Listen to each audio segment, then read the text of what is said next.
This one is for the ladies, but also for the turds. The South Park After Show starts now. I'm Maria Menounos, and you're tuned in to AfterBuzz TV, the ESPN of TV talk. Now, let the buzz begin. Yes, indeed. Welcome to the South Park After Show. And finally, it took years.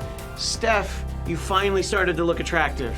Oh, thank you. It took so many years, but I finally feel like, you know, if the world were different, I might be into you. After the last episode, I just decided to go ahead and have the surgery. Well, finally, yeah. Well, let's dive right into it. We got to talk about the very important surgery that happens in, let's see, it's season 23, episode 8, Turd Burglars, also known as For the Ladies. Hey, man, you gotta have those fecal transplants. Yeah, I had been thinking about one, but I would have used the turkey baster because I would have done the home kit. So yeah, you know, your turkey baster just sits there with salmonella in it all year long. Yeah. Oh, yeah. I mean, I don't wash it, so it's even worse for me. What would you think of this episode overall? Turd Burglars, I thought was fun. There were some really good jokes along the way. The spice. The Tom Brady aspect, especially just how much of his own shit that he kept in the jars in the closet.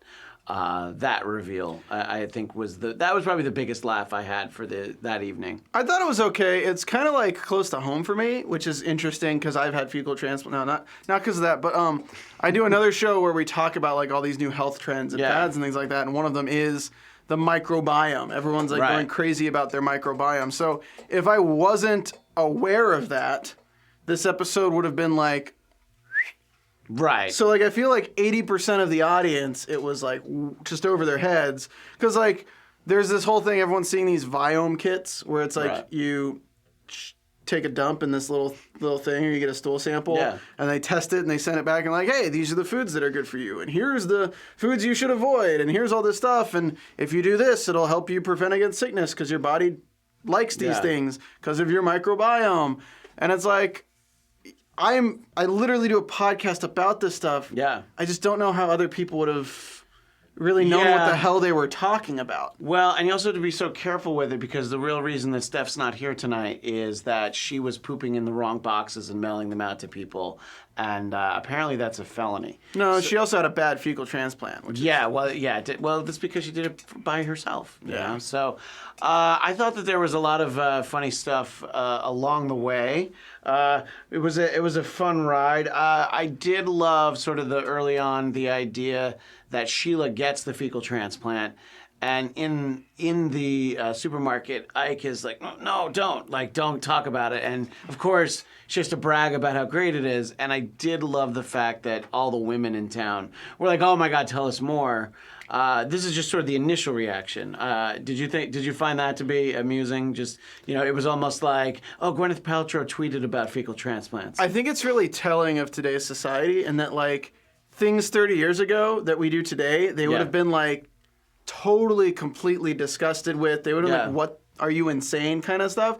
And nowadays, everyone's just like, oh, I see results in you, great. Let me take that blood from my ass and inject it into my face. Let me do this vampire facelift. Let me take this, that fish has a toxin that I can make my skin stretch out and make me look like this. Great, inject it into my bones. Like, everyone's just kind of like on board. They're like, fuck it, great. Shota Tsunamara in the chat points out that Ike had the best line with that. God damn it. Yeah, I think it was probably damn it. But that was great. And I like that Stan got the videos. So your mom's had a fecal transplant. You're probably wondering, are your friends going to rag on you? And then it just goes into the whole thing about like everyone has bacteria everywhere inside of them, and we're all just disgusting piles of shit anyway, so it's totally fine to... I mean, you know, put a black light on the phone I'm holding right now, and you'd probably have to put it in one of those little hazmat bags, like police evidence. I borrowed your phone for 5 minutes, Christian. Well, I don't know where you went. But it smelled like gravy. But in any case, the way that it sort of goes throughout the town, I thought was really funny. This was one of those episodes that I watched on Hulu. So when you watch it on Hulu just the day later, it's not bleeped. And, you know, we swear on this show a lot, but you actually got the C word thrown around a few times. Yeah. And it's like, it's not, you know, you're just like, oh, right, because they can. But it's also when you usually watch the show, like even the second episode that we'll talk about a little later, Basic Cable, it was all bleeped. But it's always a little jarring when you actually get the characters, actually swearing. I think it makes it a little bit funnier to hear everybody actually throwing it around. I mean, speaking of not bleeped, we had Kenny actually having a clear line. He said tomorrow. Yeah. Right? Yeah. No. The tomorrow was the muffled one. Oh, It's when he's the dying kid at right. Brady's house, and it's just like, I don't even know I'm here. I don't have a system to play Fallen Order on. Yeah, that's right. I know, that was pretty great. Because you don't see him out of his hood very often, and you definitely don't hear him. I thought that that was a very monumental occasion. I like how the fecal transplants takes over the town, and it seems like all the women are trying to get it. And, of course, Cartman figures out a way to steal people's waste. He pulls a heist. He pulls a heist. It's the poop heist. What is it? C something? C-Def, I believe? C-Def, yeah. C-Def. Which is like colonitis diffusions or something. I don't know. I looked it up and didn't write down what the word was. Yeah, that's all right. But it's apparently just something that really messes you up. Like, they explained it. Yeah. But, like, what didn't make sense to me is like, okay, so they give her the fecal transplant and that completely changes her microbiome. Yeah. And then they pull the switcheroo on you that it wasn't her poop that screwed over everyone in town. It was the fact that they're using the basters. Right. If somebody told you, Christian, hey, this is going to make you lose 30 pounds in the next few weeks. All right. You're going to be able to run like a cheetah. Okay. All you got to do is put Tom Brady's turd as a suppository into your asshole. Okay, if you told me that I would gain 30 pounds and not be able to move off the couch, I would still take Tom Brady's poop up the pooper. Just for the story, which I would report here on the South Park After Show. No, but like serious No, question. but when though, you like, actually, when you're, as disgusting as that is, and you're like, yeah, but look at these benefits, you're like, yeah, all right, why not? I mean, honestly, if I was in a position where I had cancer or something, and like, this is the cure for yeah. cancer, you have to take healthy person's fecal matter and like put it up there. Yeah.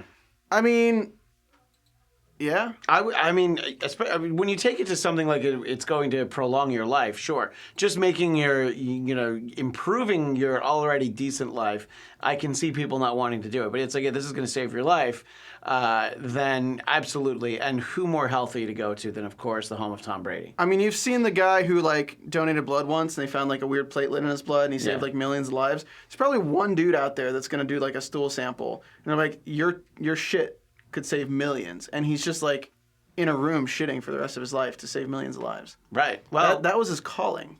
Yeah. Look, we there's a calling for so many different things. I mean, I think those of us who've been called to take an important shit in life, we answer that call. But I wanted to get back to when I was talking about all the women. I like that Mr. Mackey was not immune from the notion, and he wanted to know. He needed the spice. Yeah, he definitely needed the spice. What did you think about the references to the spice throughout there? It was really weird because anyone who, again, like with this episode, like anyone who's not aware of the whole microbiome kits, it's gonna go over their head. Anyone who's not aware of Dune, it's gonna go over their head. So you'd have to be aware of Dune and these microbiome kits just to get this episode. Yeah, I like that Trey and Matt are never afraid to go for the obscure reference. And I think, at least for people of a certain age, most of us saw Dune. Maybe I didn't see it in the theater, but I remember seeing it on HBO. And I don't think I understood it at all, but I watched it anyway. It's like avant-garde science fiction to a certain degree. There's that guy from The Police in this. And like Stan being able to manipulate microbiome. Yeah, I thought that was actually kind of a cool turn of events. That he's got the blue eyes and he sees everything. I thought that was fun, and I mean, I didn't know that much about the microbiome stuff, but look, when the episode's about poop, and by the way, at no point did we see Mr. Hanky, and the episode was about poop. I feel like that was a missed opportunity. This should have been the Christmas episode. But all the same, I thought that it was very entertaining, and I thought it was good. There's really only been the one episode I didn't like this season. This was a good one. I did like the press conference with Tom Brady, though. It was great that everyone was just asking about his poop. Yeah, and he's like, are there any questions not about my poop? Because it seems like there are very often press conferences for the Patriots. Oh, it was Kyle who had Yeah. Kyle That's with the- absolutely right. the spice. Thanks again to Shota Tsunemura. It was Kyle. I said Stan, and I should have remembered which hat it was. But there's often on this show usually that one graphic where you're like, the one sequence of animation, like, well, they didn't need to do that. And there's the shit in the blender when they're trying to save people, and they take such the detail to make sure that it's extra gross. For me, I find that sort of attention to detail extra funny. You know, like when Randy goes up to the Winnie the Pooh and just slices his throat. Yeah, right, exactly. I like that they took it in like a little thing and they were like literally injecting it into somebody's asshole. Well, and this episode ends with just sort of the great like classic sitcom moment. Well, we all learned that one for the ladies is one too many, and everybody laughed. So yeah, I don't know. I mean, if you had to rank it, if this was somebody's school project and you had to give it a letter grade, where would it go, A through F? If this was somebody's school project, it's an A. But yeah, like, that's a great point. This is like Trey Parker, Matt Stone, like.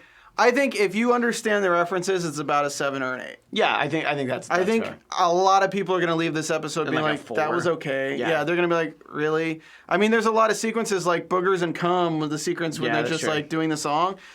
This has the restaurant where all the women are just shitting and throwing up everywhere. So it's like, okay, it has the gross factor and it has like funny scenes. Yeah. But I'd say if you're not familiar with the whole microbiome fad and you're not familiar with Dune, under a 5. Yeah. Well, yeah, no, sometimes they can dig a little too deep, but I thought it was really funny.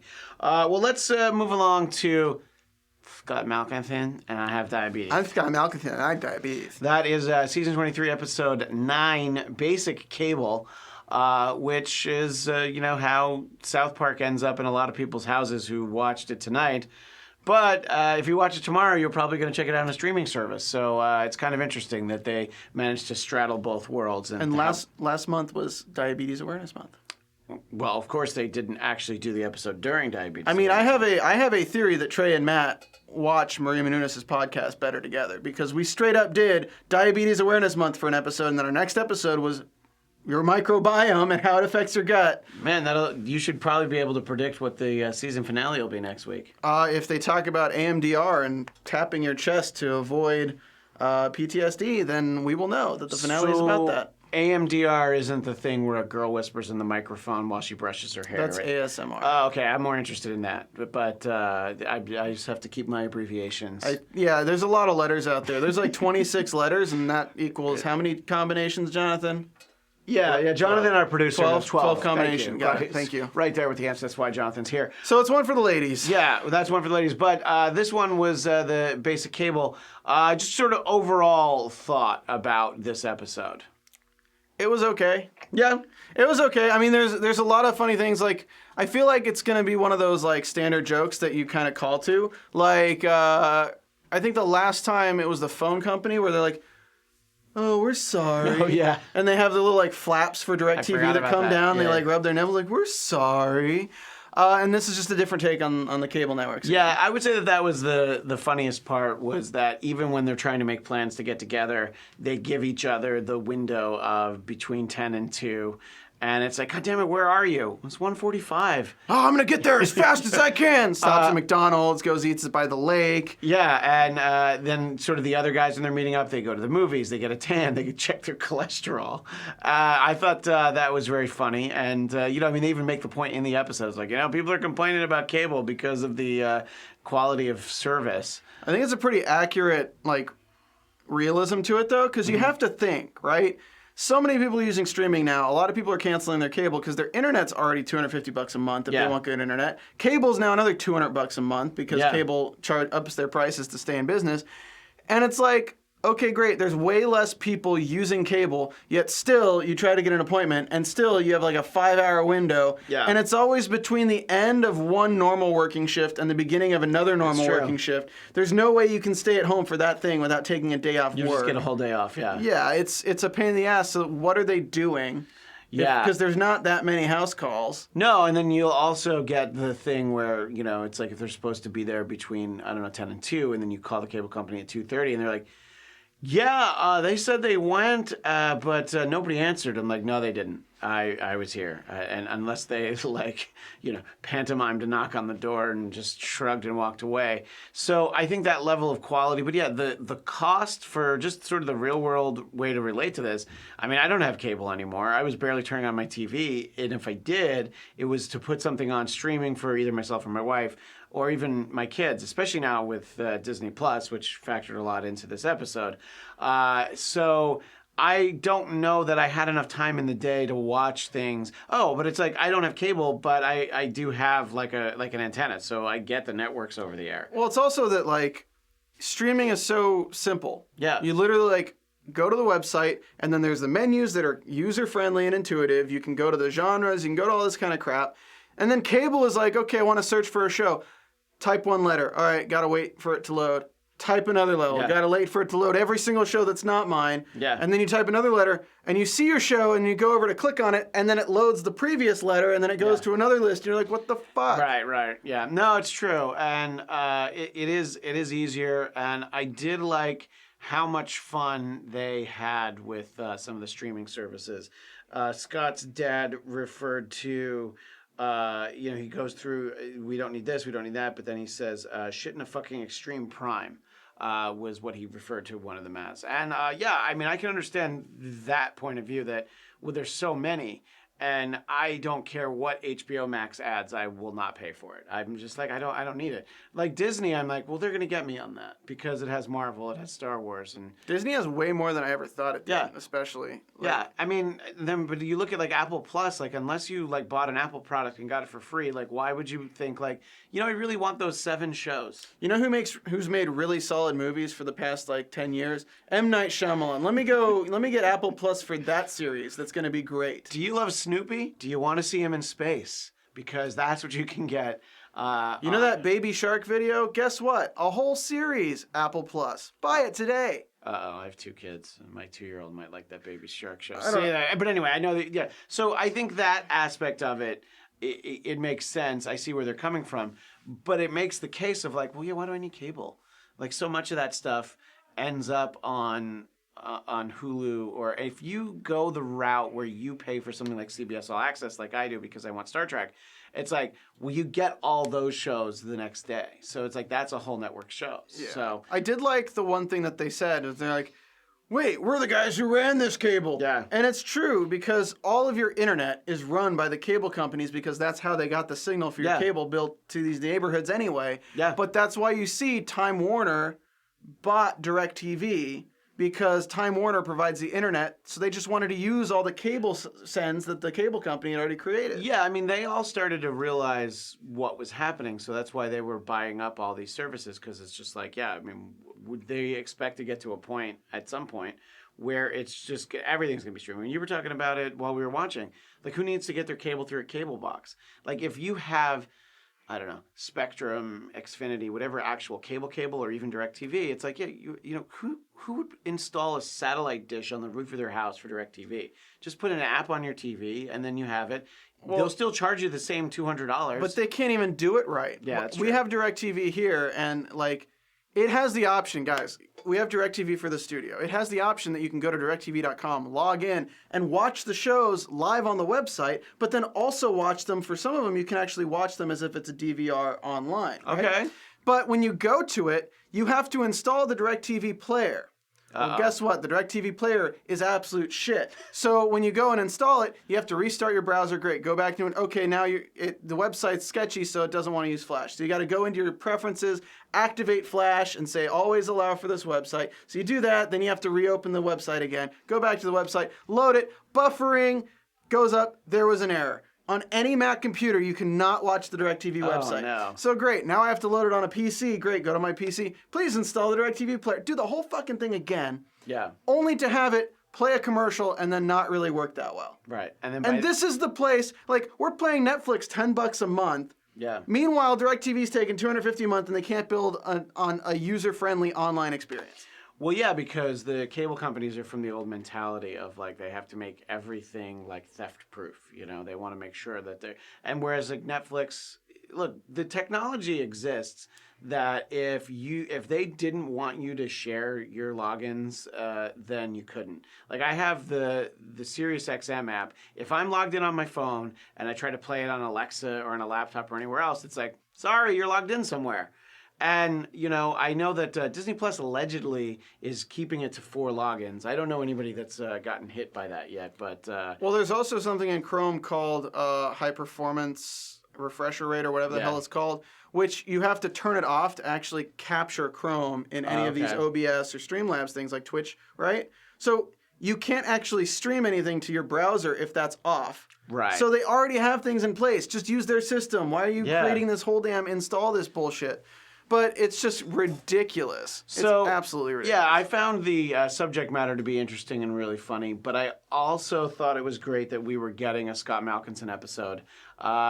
Secret Agent Scott Malkinson. Yeah, I love that opening, and when he gets ready with the not just the syringes. Running from sugar. It's a James Bond reference, which was pretty great. That was great. Yeah, I thought that was really funny, and I like when they take marginal characters. One of my favorite, we've talked about this before on this show, there was an early episode that was all about Pip, who people dislike so much that Pip hasn't been on in 20 years. But they did a whole episode about Pip and how everybody hated him because he was this character that everybody hated. He's the British kid. He was the British kid. Yeah. And basically, he was only in scene so that everybody could say, "Shut up, Pip." But they did a whole episode. Malcolm McDowell narrated it, and it was great. And I like when they do that. I love the Terrence and Phillip Not Without My Anus episode. That was the beginning of season 2. Oh, we have Queef Sisters now, too. It's the spinoff. It's the spinoff. Canada Plus. Which I did think that was really funny that Canada Plus has Terrence and Phillip, Queef Sisters, and nothing else. And now South Park's built out these new shows because you have the PC Babies, you have It's One for the Ladies, you have Terrence and Phillip, and you also have now the Scott Malkinson show, which you can option. Right, and to jump ahead to the end of the episode, there's a number that's given on screen, and I did call it, and it is Treys Voice, and there's these menus that you can choose. So you get descriptions of PC Babies. Why don't you play it? Why don't you call it right now? I could do that. One for the ladies. The best part of it is that one of them is actually, here, I'll just put it up here. Hey, it's Trey. I can't come to the phone right now. If you're calling about the streaming rights to our new and exciting shows, then listen closely to the following menu. For streaming rights to the Scott Malkinson show, press 1. For PC Babies, press 2. If it's One for the Ladies, press 3. For Integrity Farms, press 4. And for limited streaming rights to Queef Sisters, press 5. To talk to Santa, press 6. To be fair, that one was actually my favorite, but I'm going to play 2 of them. They're cute, they're fun, and they poop everywhere. It's the PC Baby. Now available for streaming at the starting price of $280 million. Press 9 to return. And everything that they say is basically like $700 million. All right, here's one more. They're cute, they're fun, and they poop everywhere. It's One for the Ladies. Up to 2,000 episodes. So, but my favorite was when you call Santa because it's like one of those recorded messages that you can call for your kids from Santa.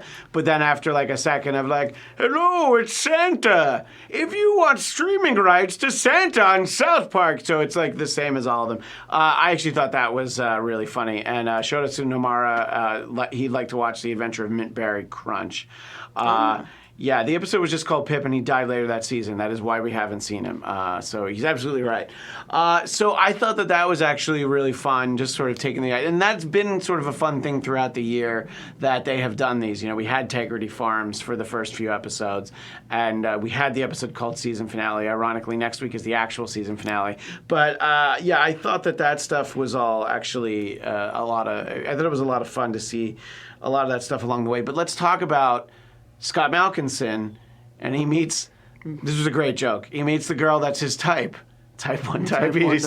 I thought that was great. What's the dude's name, Mimsy or not Mimsy yet? No, Mimsy's the other guy. Mimsy's the crony. Yeah, I always forget, the black and whites option was the black family and the whites option. I can't remember who Mimsy. It's Kevin's favorite character.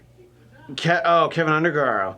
Let's see. So Mimsy on South Park is Nathan. He's Nathan, Nathan's yeah. henchman. Yeah. Well, Nathan, hello. Yeah, and I just always like, you want the good stuff. And then he's like, he takes 2 16 syringe bottles of insulin, and of course he injects himself. Do you guys know that friend? Like, have you ever gotten a text from nowhere from like somebody you don't know, being like, "Hey, so and so said you could hook me up with a Netflix login or something like that"? You know what? I've known people like that. It's more like they know that I went to like a press screening once, or that I've gone to something that people can get to for free, and they're like, "Do you have a hookup for Laker tickets?" I'm like, "What? No, not even for myself." But Yeah, you do. Come on. well, yeah, I mean for you. Yo, do you have a hookup on that spice? Oh, I have the spice. But so I thought that it was great to have the Scott Malkinson centric episode, and I thought the idea that this girl was perfect for him just because she had it. But I thought they had a nice moment at the end. Yeah. So it's good because Scott Malkinson's really just there to be made fun of, and I did love when his dad made fun of him. I like that Nathan didn't know who he was though. Yeah. I haven't heard of you. When people go around saying, "I'm Scott Malkinson, I have diabetes." Yeah. Oh, okay. Yeah. So I thought that there was all that stuff that was great. We got the animated scene of Baby Yoda drinking the soup. That I thought that was great. Yeah. And if anyone's watching Mandalorian, you know what that is? Yeah. He drinks soup. That's the big spoiler that people are getting upset about, that they let him know.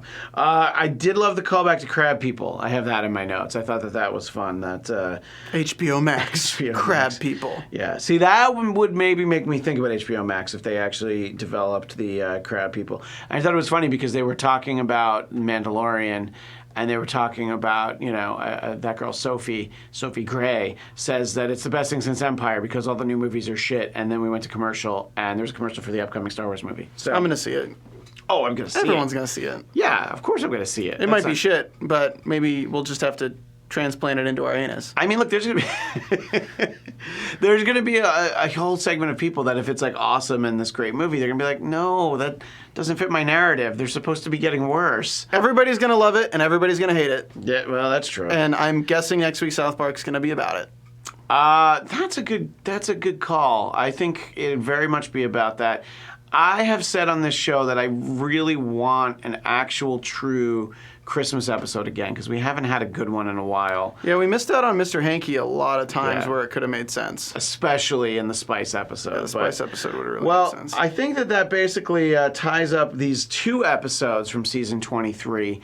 But we will be back next week to talk about the episode 10 of season 23, the finale. Maybe Steph will be here. Maybe she'll have finally gotten the spice.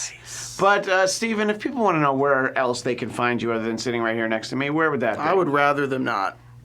Don't you do some other shows here, though? Yeah, I do a few other shows here. You don't want them to find you on those we're shows? doing the Rick and Morty one. That's fun. We're trying to catch up because 2 staff members host it, me and Vito, but we're always busy, so we haven't done it in 2 weeks. But the Rick and Morty one, we're going to cover the heist episode. Okay. And we're also going to cover the develop an app episode pretty soon, probably tomorrow. Okay. And you can find me over on the Popcorn Talk Network Thursdays at 1 p.m. Pacific for Marvel movie news. And speaking of The Mandalorian, do you know how great it is? You can find me on the after show along with Steph if she gets that fecal transplant. That'll be Fridays at noon Pacific right here on AfterBuzz TV. That's all the time we have, but we will see you next Wednesday, theoretically. But until then, stay integrity. Our founder, Kevin Undergaro, and me, Maria Menounos, would like to thank you for tuning in to AfterBuzz TV. Remember, we're not just the first, we're the biggest in the world, and we're the only destination for all your favorite TV shows. Whatever you crave, we've got it. So go to AfterBuzzTV.com and check out our lineup. Buzz you later. The views expressed herein are those of the hosts only and do not necessarily reflect the views of AfterBuzz TV or its owners or principals.